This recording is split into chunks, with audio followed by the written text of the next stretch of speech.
Bloody Mary, इस नाम को आपने पहले भी सुना होगा, लेकिन क्या आपको पता है कि ब्लडी मैरी की स्टोरी रियल है या फेक? आप जानकर चौंक जाओगे कि ये बिल्कुल रियल स्टोरी है। हिस्ट्री में इसके बारे में कई इन्फॉर्मेशन मिली है। ब्लडी मैरी और कोई नहीं बल्कि इंग्लैंड की रानी मैरी ट्यूडर थी। एक टाइम पहले मैरी नाम की एक लड़की हुआ करती थी और उसकी मौत के बाद उसका नाम ब्लडी मैरी रख दिया गया और इसके पीछे एक बहुत बड़ा रीजन था। ब्लडी मैरी के बारे में हम जो कुछ भी सुनते हैं उसमें ज्यादातर बातें सच्ची होती है और कई लोगों ने ब्लडी मैरी के इस इंसिडेंट को एक्सपीरियंस भी किया है। ब्लडी मैरी एक आत्मा है जिसे आप रात के 2:33 से लेकर 3:33 के बीच आप ब्लडी मैरी का एक्सपीरियंस कर सकते हैं। कहा जाता है कि एक मोमबत्ती लेकर एक बड़े शीशे के सामने खड़े होकर ब्लडी मैरी का नाम 3 बार लेने से आपको ब्लडी मैरी की आत्मा शीशे में दिखने लगेगी। बहुत से लोगों ने इस चीज का एक्सपीरियंस भी लिया है। इंग्लैंड के एक बंदे ने रात के 2:40 पर अपने घर के शीशे के सामने खड़े होकर ब्लडी मैरी का नाम 3 बार लिया और कुछ टाइम बाद उसने शीशे में एक लड़की को देखा जिसकी आंखों से खून निकल रहा था। कुछ सेकंड तक उस लड़की का चेहरा शांत रहा और उसके कुछ देर बाद वो लड़की शीशे से बाहर निकली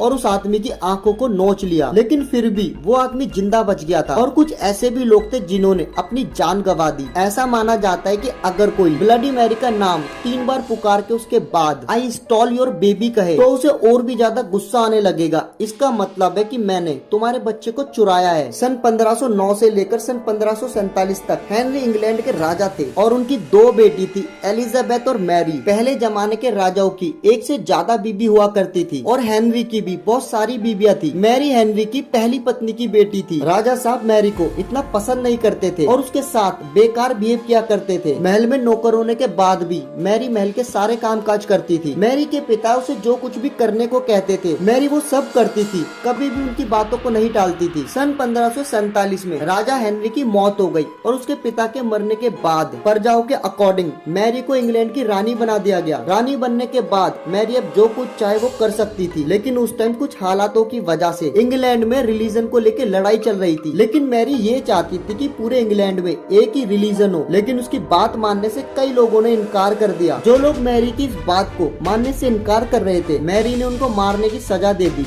और कई लोगों को जिंदा जलवा दिया। इस वजह से लोग मैरी से चिढ़ने लगे थे और उसे अपना दुश्मन मानने लगे थे। कहा जाता है कि वो जब नहाती थी तो पानी की जगह खून से नहाती थी, क्योंकि मैरी का मानना था कि खून से नहाने से ज्यादा दिन तक जवान रहा जा सकता है। कुछ सालों के बाद मैरी ने शादी कर ली और वो एक नॉर्मल जिंदगी जीने लगी। मैरी को एक बच्चे की जरूरत थी ताकि उसके राज्य को कोई संभालने वाला हो। कुछ महीनों बाद मैरी प्रेग्नेंट हुई और इससे पूरे इंग्लैंड के लोग भी खुश थे कि मैरी को बच्चा होने वाला है। लेकिन उस समय एक बहुत ही अजीब चीज हुई। जब डिलीवरी का टाइम आया तो उसके गर्भ से किसी बच्चे ने जन्म नहीं लिया और उसके कुछ टाइम बाद मैरी का पेट वापस पहले जैसा नॉर्मल हो गया था। उस समय के पादरी ने उन्हें बताया कि इतने दिन से तुम्हारे पेट में कोई बच्चा नहीं बल्कि एक भूत निवास कर रहा था। कुछ दिन बाद उस भूत ने फिर से मैरी के पेट में निवास करना शुरू कर दिया और वो फिर से प्रेग्नेंट हो गई, लेकिन इस बार भी कोई बच्चा पैदा नहीं हुआ और कुछ दिन बाद मैरी की मौत हो गई। मैरी को लोग बहुत जालिम मानते थे क्योंकि वो लोगों को जिंदा जलवा देती थी और खून से नहाया भी करती थी। जब वो भूत मैरी के पेट में निवास कर रहा था और कोई बच्चा पैदा नहीं हुआ तो लोगों ने मैरी को शापित घोषित कर दिया और इसी के चलते उसका नाम ब्लडी मैरी रख दिया गया। मैरी के मरने के बाद उसकी बहन एलिजाबेथ को इंग्लैंड की रानी बना दिया गया। तो दोस्तों वीडियो को एंड करते हैं। देखो मुझे तो इस चीज पे विश्वास नहीं होता, लेकिन